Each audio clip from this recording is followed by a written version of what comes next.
My girlfriend said, "You're not on the lease, so technically this apartment is mine." I smiled. She was right, technically. Then I called the bank and froze the account that paid her rent, because it was mine. When the landlord showed up looking for payment, her independent woman act disappeared fast.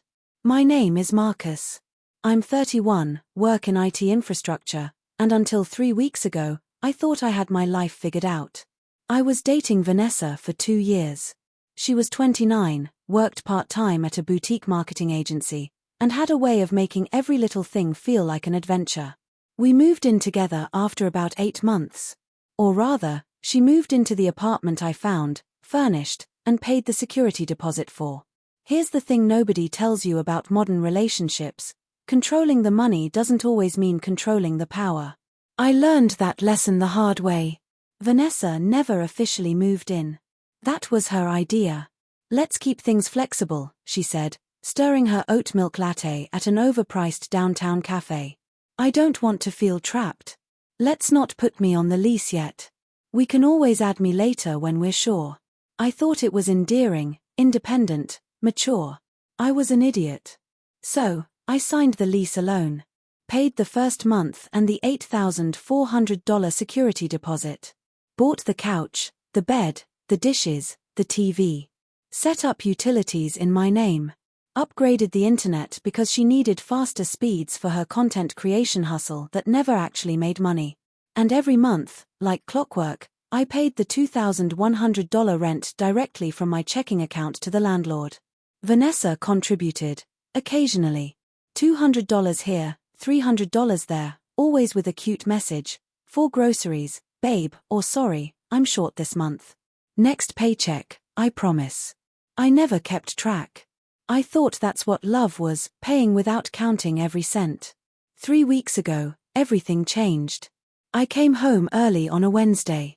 My project finished ahead of schedule, so I grabbed Thai food and returned at 6 p.m. instead of 9 p.m.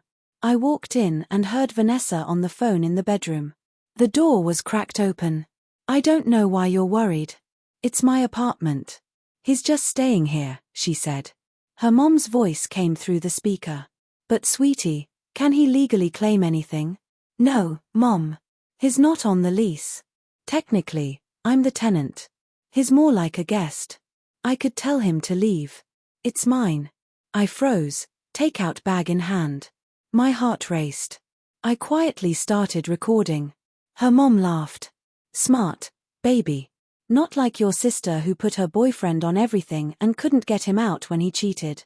I stopped recording. 2 minutes, just breathing. Then I walked to the front door, opened it loudly, and called, "Babe, I'm home." By the time I reached the bedroom, she was off the phone, smiling. We ate, watched Netflix, she fell asleep on my shoulder, and I started planning. Update 1. Next morning, I called out sick. After Vanessa left for her 11 a.m. shift, I spent 4 hours documenting everything: lease, bank statements showing rent and utility payments, receipts for furniture and security deposit. Then I called my buddy Derek, a paralegal, and played him the recording. "Dude, that's cold-blooded," he said. "Legally, she's your guest, not a tenant. You could ask her to leave anytime. But if you want to make a point, be smart. Control what you actually control." That night, over pasta, I casually asked, "Do you remember what you told your mom yesterday about the apartment?" Her face went blank. "What? When did I say that?" "Yesterday. You were on the phone. You said the apartment was yours, that I'm basically a guest, and you could kick me out anytime." She laughed nervously. "I didn't mean it like that. I was calming my mom. You know how paranoid she is." I chewed slowly. "So, you don't actually think this is yours?" "Of course not. It's ours." She reached for my hand. I pulled it back. "Except you're not on the lease. We can fix that this weekend." Update 2, Friday. I told Vanessa I needed to work late. Instead, I went to the bank. I'd opened a separate checking account months ago, which she didn't know about, and slowly moved money into it. I moved $15,000 from my main account and set up rent payments from the new account. Then, I froze the original account linked to our shared expenses.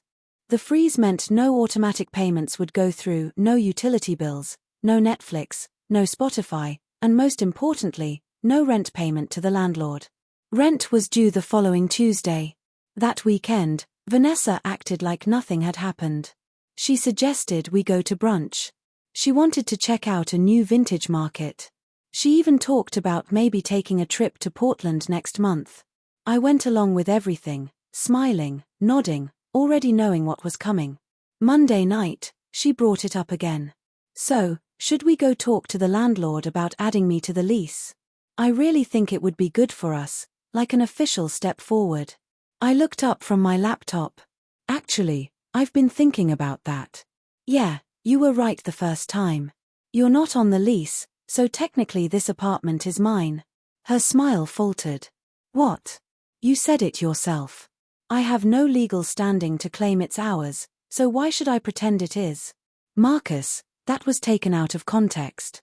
You know what else you were right about? If someone's not on a lease, they're basically just a guest, and guests can be asked to leave.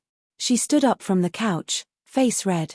Are you seriously threatening to kick me out over something my mother made me say? Nobody made you say anything, Vanessa. You said you had all the power. You said you checked with a lawyer friend. That doesn't sound like someone placating their paranoid mother. That sounds like someone with a plan. You're being insane right now. Maybe, but I'm the insane person whose name is on the lease. She grabbed her purse and left. Slammed the door so hard the frame shook. She didn't come back until after midnight, and when she did, she slept in the guest room. Tuesday morning, I got the email I'd been waiting for. The landlord's automated system. Payment failed. Rent overdue. Late fee will be applied after 5 p.m. I deleted the email and went to work. Vanessa texted me around 11 a.m. Did you pay rent? Landlord just called me asking where it is. I didn't respond until lunch. My account had an issue. I'll handle it. What kind of issue? Bank stuff. Don't worry about it. Marcus, we're going to get a late fee. I'll handle it. She called me twice. I let it go to voicemail. By 3 p.m., she was panicking. Please tell me you paid it. Mr. Chen just left a note on the door saying if we don't pay by end of day, he's starting eviction proceedings. I called her. Marcus, what the hell is going on? I told you my account has an issue. What issue? Can't you transfer money? Use a credit card? We can't get evicted. We can't get evicted. Vanessa, you're not on the lease. Remember, if anyone's getting evicted, it's me. Silence. You're doing this on purpose. I'm doing what on purpose? Having a bank issue? Did you freeze the account, didn't you? I didn't answer. Oh my God, you're punishing me over one stupid conversation. You're absolutely right, I said calmly. This apartment is technically yours. So technically, you should be able to handle the rent payment. You've been living here 2 years after all. Surely you have some money saved up. I don't have $2,100 just sitting around. That's weird, because I've been paying $2,100 every single month for 2 years. That's $50,400 plus utilities, furniture, food, entertainment. But somehow you, the person who claimed this apartment as yours, don't have a single month's rent saved up. She was crying now. Marcus, please. I'm sorry. I didn't mean what I said. I'll never say anything like that again. Please just pay the rent. Why? It's your apartment, isn't it? You told your mom you have all the power. I was wrong. I was being stupid and arrogant, and I'm sorry. Please. Tell you what I said. I'll unfreeze the account and pay the rent, but you need to be out of the apartment by Friday. What?